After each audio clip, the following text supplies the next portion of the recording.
এই মাটি আমার শৈশব, এই মাটি আমার যৌবন, এই মাটি আমার মানুষ করছে, এই মাটি আমার ছেলে বিক্রি করতে চাই।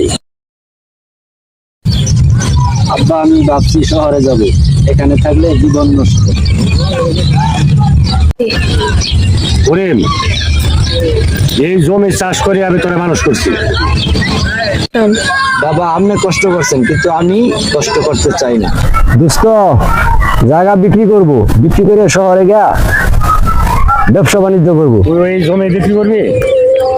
এই জমি আমার রক্ত, আমার ঘাম, জমি আমার সবকিছু। আমি নিজের ভবিষ্যৎ গড়তে চাই। চল করিম, দেরি করিস না, সুযোগ বারবার আসে না। শহরে টাকা আছে কিন্তু শান্তি আছে? এই গ্রামটা তো নিজের, সবাই যদি এভাবে পালায় তাহলে গ্রাম বাঁচবে?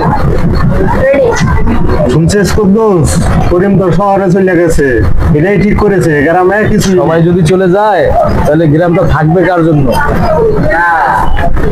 কি অবস্থা জামাল, কেমন আছো তোমরা? কি আলোচনা চলতেছে? আমি তো গ্রামের উন্নয়নের জন্য কাজ করে যাচ্ছি।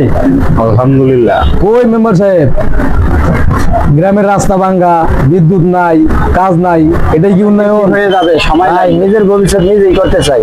চল করিম, দেরি করিস না, সুযোগ বারবার আসে না।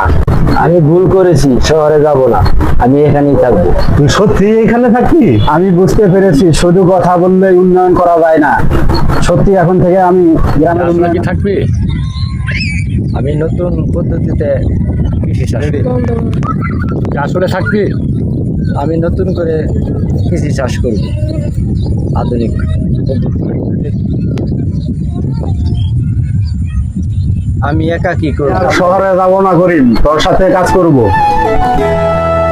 চল সবাই মিলে গড়ি নতুন গ্রাম, শিক্ষা আর শ্রম হোক আমাদের কাম। পুরনো ভুল ভুলে এগিয়ে যাই আজ, এই মাটির টানে গড়ব নতুন সমাজ।